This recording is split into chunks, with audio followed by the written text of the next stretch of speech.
Well, hello again. I don't know what part this is going to be.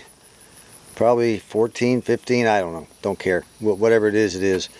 Today, as long as it doesn't get too hot, and it's supposed to get very, very hot. I don't know how long I can last out here, but I'd like to get the fuel tank back up in the car.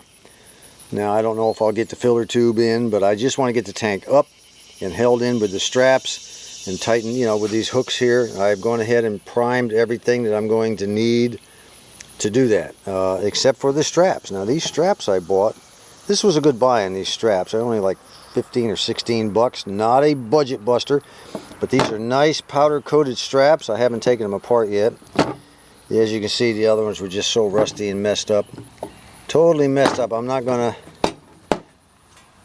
get rid of that crap. We got some nice powder coated straps to put up, and then of course we have our vent tube and the clips that go on the tank to hold the vent tube in place, and as I said, our two hooks. So right now I have to take a trip downtown. I hate doing this, it happens every time, but I just realized I don't have a right size flat washer to go on these, and I want the flat washer to be tightened up. I don't want the nut to be tightened up against right here. I want the flat washer and then have the nut to be tightened against the flat washer. So I'm going to have to make a trip downtown for two stupid little flat washers. Yeah, my bad. We've got our vent hose on now on these two clips. They just clip over the edge of the tank lip, and then these things fit right down in there like that to hold it in place. Now I kind of bent it down a little bit because I wanted it to conform more to the tank. Originally it was sticking up way up in the air. I didn't like that, so it now conforms more to the tank, and there's a rubber tip on the end to keep it, from rattling quite so much. I could probably put something, I may wind up putting something, I don't know what I may just leave it like that. I don't think it's going to be a big deal. And right here is where it hooks on to the tank. And we have our sending unit back in. Everything is good to go on it. I'm not going to paint it black. I've got everything taped off here. I'm going to go ahead and shoot it with a clear enamel, and so to kind of protect it. It'll dry real quick in the old sun here. That'll kind of keep it from rusting a little bit, I hope, in the future. If not, well, I've done my best. You do what you got to do. Put it on fairly heavy. Won't hurt a thing. I've already got that primer and all of that undercoating on there. It'll just dry and just be an added protection, I hope. Let me squirt down here a little bit. Plenty, lots on there. The sun will dry it since we're reaching that 110 degree heat index. It'll be here in just about an hour or so. Man, I'm about dying already. If you've never used undercoating before, and you put it on an item after you've cleaned it and got it the way you want it and everything, you spray it on, you run into a problem that every time you set it down, no matter how dry it feels, whatever you set it on, you pick it up, it's going to stick to it. Cardboard, doesn't matter. And you're going to have to wind up spray painting the little areas where it's stuck and it got removed, okay? It's just one of those things you have to live with. Now, once I get this thing back up in the car, of course there's going to be little nicks and bangs and everything where the undercoating has been removed. But it's not a big deal. You just give it a quick shot on the bare metal with your primer, let it dry a little while, and then just shoot right over the top of it with the undercoating. Don't have a heart attack over it, okay? Not that big a deal. I set it on the cardboard box. You can see right here. I let it sit and rest and dry on a cardboard box, and when I took it off the cardboard box a couple days later, it was stuck. So I just what I told you, I just reprimed over the top and reshot the undercoating over the top of it. Not that big a deal. This is just a gas tank. It's not something that's going to be mounted on the wall of the Taj Mahal, okay? Tell you what, while that tank is drying, the clear coat on that sending unit, what do you say we take a look at our upper shock mounting plates? Now, I took them out yesterday or the day before, I can't remember which, and got the mud off of them. It softened up the vinegar softened up the mud a lot, so I was able to just take the hose and shoot it, and knocked it all off. A little bit of scraping, not much. Let's see what's going on here. Let's go out here in the sun a little bit. Well, well, well. Boy, it is really doing a number on that rust, isn't it? Look at that. Isn't that great?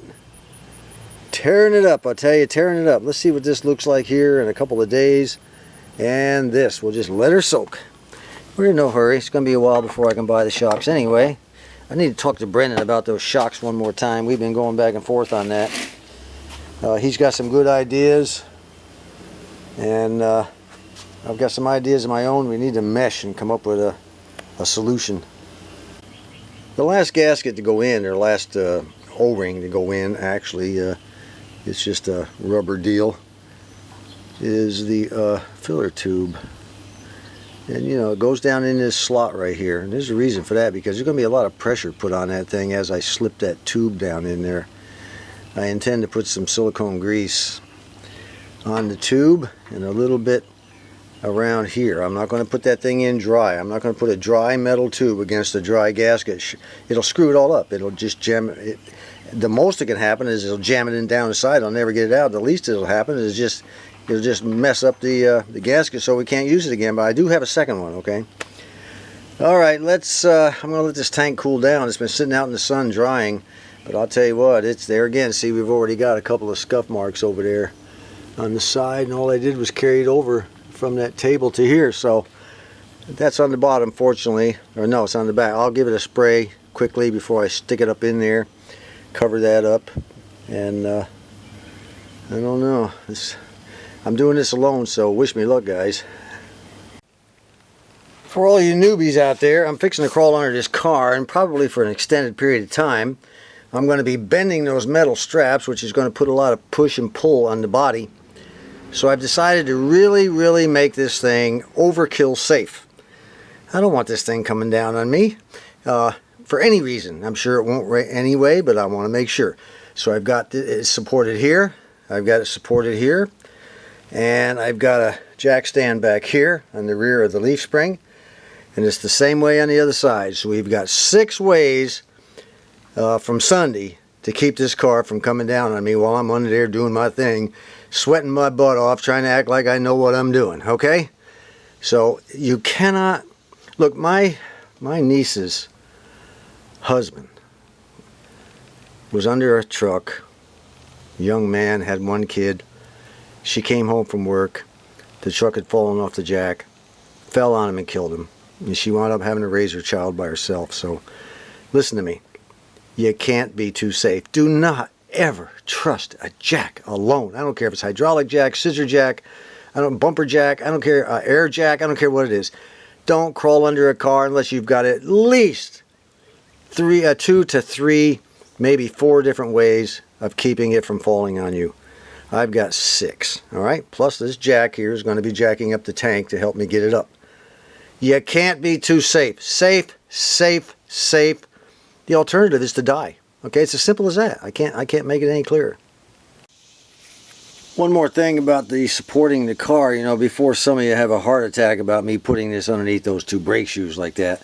And I know some of you would. You'd pop in with your blah, blah, blah. Anyway, look, it's loose, okay? It's just there in case the car was to fall. Just another safety measure. Well, our wonderful plan just fell apart.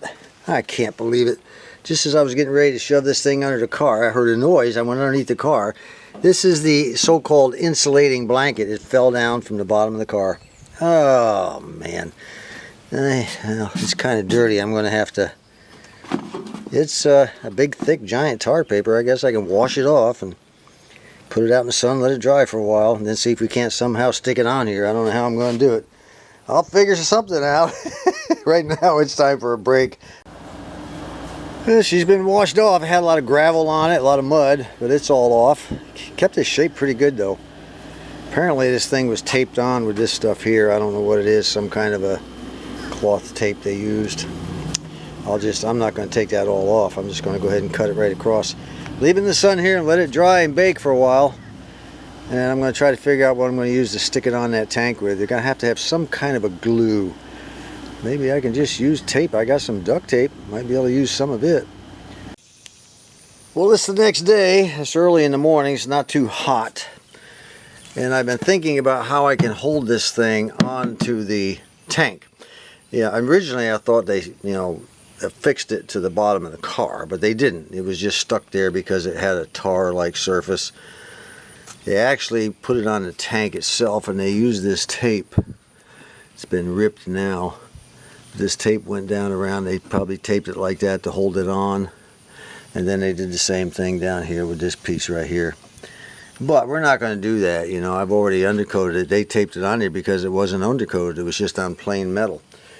So the question is, how do I hold this on here? Now, I could glue it with, you know, some JB Weld Quick, you know, JB Quick. I could put some Velcro on both sides and just stick it on. I don't know. I got thinking about it and I said, you know, I think there might be a better solution that might be compatible with the undercoating that's underneath it. And I don't need to glue the entire thing. I just need to hold it in place until I get it up, and the straps, when it pushes the tank up, will sandwich the this blanket, they call it, or this tar paper, between the two surfaces and hold it in place.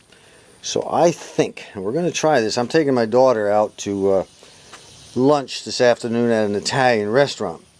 So we're going to let it dry. What I'm going to do is I'm going to try liquid tape. I think liquid tape will be compatible with the undercoating, compatible with the tar paper itself, and it should hold it in place nicely. And all I need really is a little bit up here and maybe a little bit up here. So let me get that on there and stick her down, and then I'll just put a couple of weights on it and hold it until after we come back from lunch. Alright, I just put a blob there and a blob up there. Now we'll take this all the way up and just put it right there and press it down. Put it right there and press it down and make sure it's nice and tight against there. I think that's going to solve that problem. I probably could have put it there or here. Probably would have been a little bit better, but we'll see. I don't know. Let me go ahead and put a weight on it now. Well, now we know why they make brake drums in that shape, huh? And that weight. That'll hold it down. I think before I head out to go downtown a little while, I think what I'll do is take some of this silicone grease I got right here, and before I forget, just kind of put a little thin layer around in there, because I'll forget if I don't.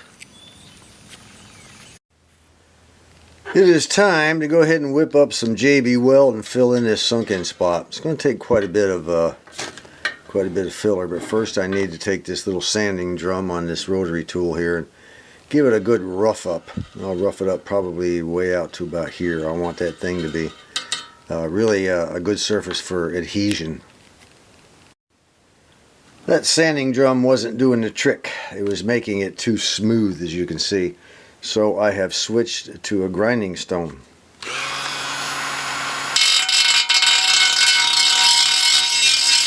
Yeah, that's giving me a good coarse surface. Now, let me finish that up. Well, as it turns out, we have a second low spot right there. So we're going to have to fill this one and this one. I don't know how that could have happened. Boy, that thing took a heck of a hit at one time. Kind of weird, huh? For those of you who have never used JB Weld, equal amounts, stir from the outside in. Outside in. Never stir around the center and then pick up your mixture from the outside and apply it to whatever you're putting it on, because it won't dry. You have to have equal mixture. So that's why you draw it from the outside in. Outside in. You get it all mixed together in the center. Outside in. And then just go ahead and apply it. The best part about JB Weld after it dries, believe it or not, it's easy to sand. And it's really a great cement. Now keep in mind, for this sort of application, a fill-in type application, you want the original JB Weld, the red and black. You do not want to use the Quick. The Quick really does not, JB Quick, it does not harden up like the original stuff does. So this has its uses. And this has its uses. Make sure you don't... Now this will always work in place of this, but this does not always work in place of that, is what I'm trying to say, alright? See how we're mixing it up? Getting a nice gray mixture. It'll take about 4 or 5 hours for it to dry, but that's okay. I'm in no hurry. Let me get it filled in now. It's nice and rough the way it's supposed to be. Well, that's really, really rough now. I didn't have to go really deep, just enough to rough it up. Well, that's it. I applied a lot more than I needed, actually, but that's okay. I'd rather have too much than too little. When we come back, we'll file her down. I'll grind her down with the moto tool down almost, or the sanding drum on the rotary tool. We'll grind it down pretty close to the metal, and then the rest we'll do by hand. Well, I'm back from eating lunch with the daughter. The Italian restaurant was jammed full, so we couldn't get in there. And so we just kept on going down the road to our favorite Chinese outfit. We ate Chinese instead. I'm full as a tick. Anyway, this here, it looks like it has done the trick. That little glue deal really did it. So this is going to be held in place while I try to crawl under there and get it up. Now, whether or not I can do it, I don't know. Well, it looks like we're going to have to postpone this a little while longer. My brilliant idea of holding this tar paper on lasted about as long as it took to try to push it underneath the car. So I went ahead and got me some brown duct tape that I have in my drawer in the other room, and I used their method. What I'm going to do now is go ahead and spray paint it a little bit, kind of darken it up, and we'll let it sit till tomorrow and see if it's still on there. Let's see, I think I got the other one over here. Yeah, I put one on both sides this time, and we'll see what happens. Hopefully that'll hold. If not, well, we'll just have to try plan B, C, and D if necessary. Anyway, it'll get me out of the heat for a while so I can go in and relax. I'm going to let it sit until tomorrow morning. Let's take a look at our rust removal process on those shock plates, mounting plates. Good old vinegar. I cannot believe it. I never would have thought vinegar would do this. I've been spending $20 a gallon on evapor rust. Well, guess what, boys? No more of that. $2 for a gallon of vinegar. Let it soak for a few days. Take it out every once in a while and kind of lightly rub it with a small wire brush. I used a little brass brush just to help the rust a little bit, just like I did with the evapor rust. Look at that. Look at that. One of our subscribers says, well, that vinegar is going to take off paint. Well, no kidding. I mean, it's wherever there was rust, the paint's already gone. And the last time I checked, there's no paint shortage, okay? So what we're going to do is we're going to go ahead and wash this off, and then let it dry out in the sun, and then we're going to prime it and paint it. I'm not going to do any sanding on it. I also threw some bolts down in here that hold them in. Let's see how they're doing. Well, they're doing pretty good. I may need a little bit of wire brushing on those too. They've only been down in there for an extra day. I'll give them a little bit of wire brushing. I have a wire brush about the size of a toothbrush. Give them a good scrub and throw them down in there again. Let them soak. Alright, let's get them washed. I just gave it a coat of primer, and as soon as it dries, I'm going to go ahead and hit it with this undercoating. This is the side where the shocks go through, and what I'm going to do is do the other side. I'll undercoat the other side lightly, and then after that dries, I'll flip it over and give it a little bit of a heavier coat on this side. I want it somewhat protected. I don't want them to get all rusty like they were before. The fuel tank is finally up, but I haven't tightened up the straps yet. I came over here and I wanted to make sure that the filler tube lined up real good with the tank. Once you got to make sure that thing's aligned right. If you don't, you're going to have a problem. So it looks like it's pretty good, pretty darn good. All right, time to tighten the straps.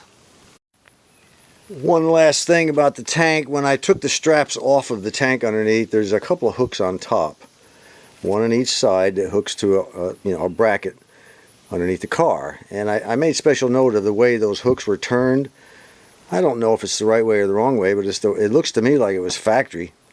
The hooks were hooked toward the center of the car. This way. Now, you can hook them either way. And I'm not sure if it makes any difference at all, but I just want to make note of this for you. The other one hooks this way. Both of the ends of the hooks are toward the center of the car. Our fuel line is hooked up. Our electrical wire that runs up to the gas gauge on the dash is hooked up. And I have wiped it all down with a rag under the bottom. Got all the dirt and dust and crap that, scraping it along the concrete. Even though I put it on a towel, every so often it would slip off in the process of trying to get that thing under there. So I need to go back under there now that I've cleaned it up and recoat those areas. A few scratches here and there with some undercoating, and then it will be time for coffee. The next thing we're going to do is take our little rotary tool here with a sanding drum, a good sanding drum, you know, one that's fairly fresh. We're going to grind down back and forth on this JB weld until we get it almost to the metal. Then we'll go ahead and start sanding by hand, but you don't want to be doing this inside. It creates a lot of dust.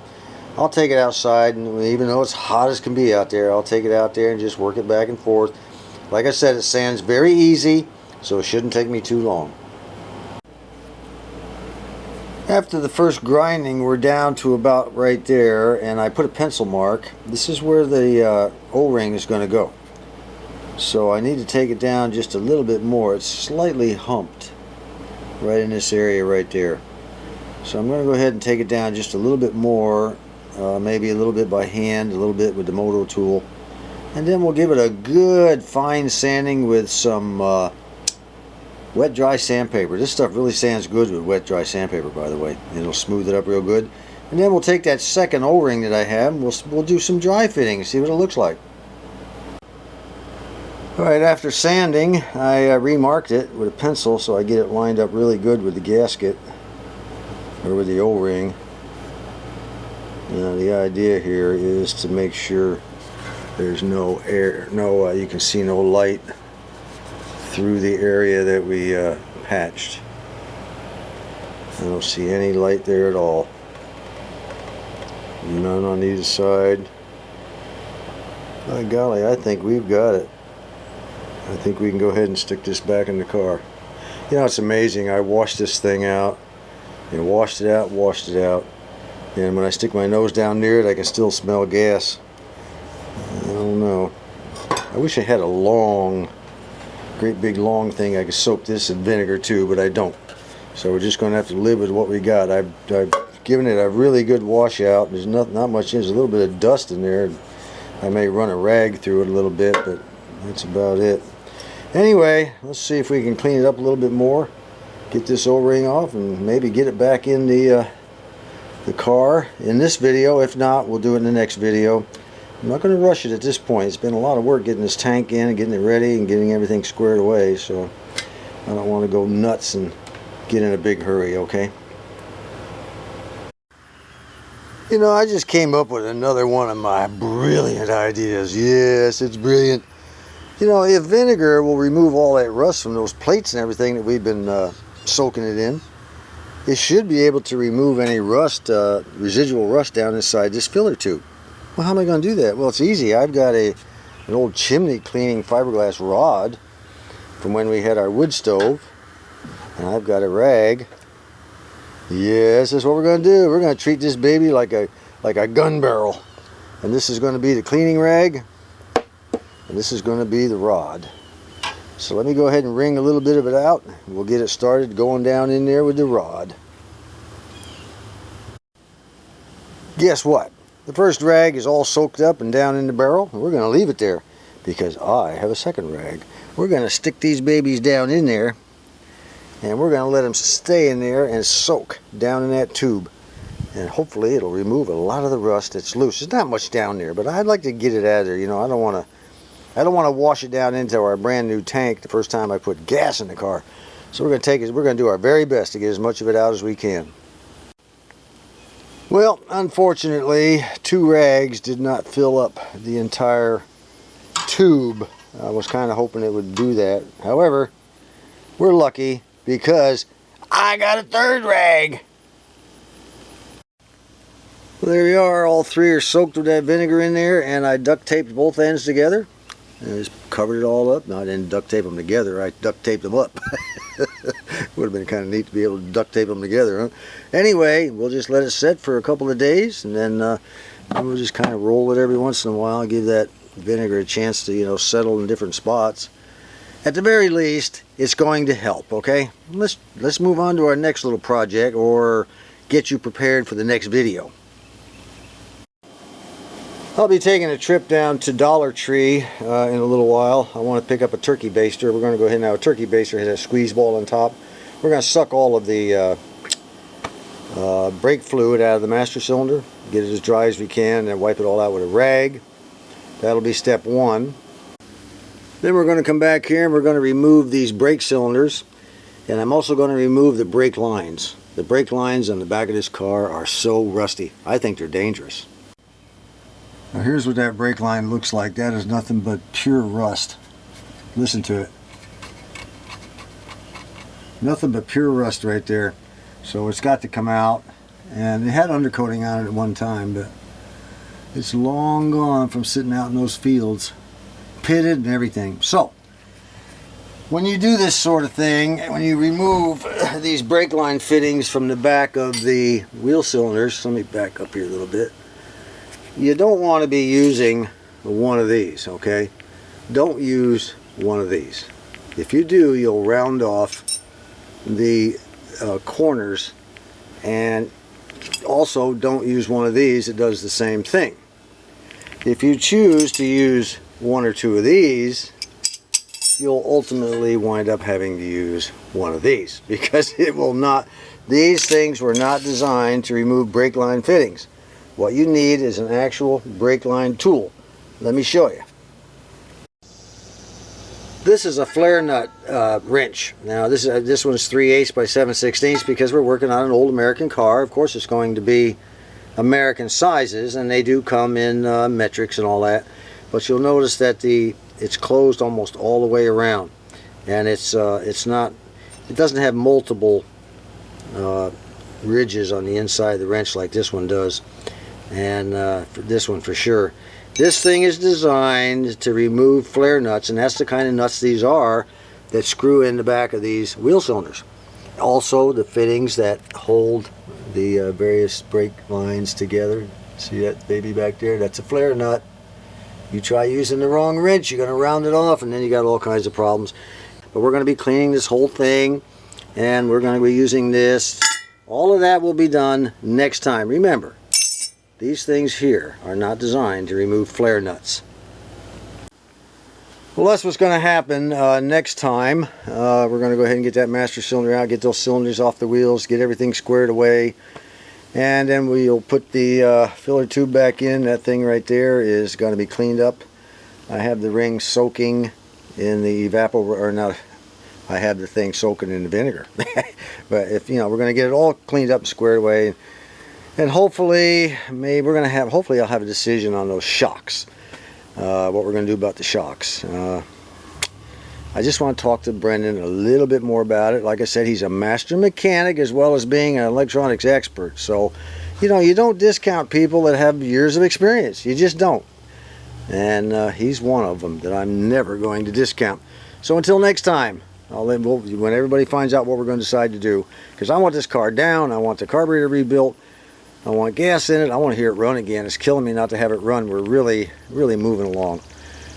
This is John. Well, I almost forgot. Next video will be the jukebox for sure, because the items I have ordered are being delivered in today's mail.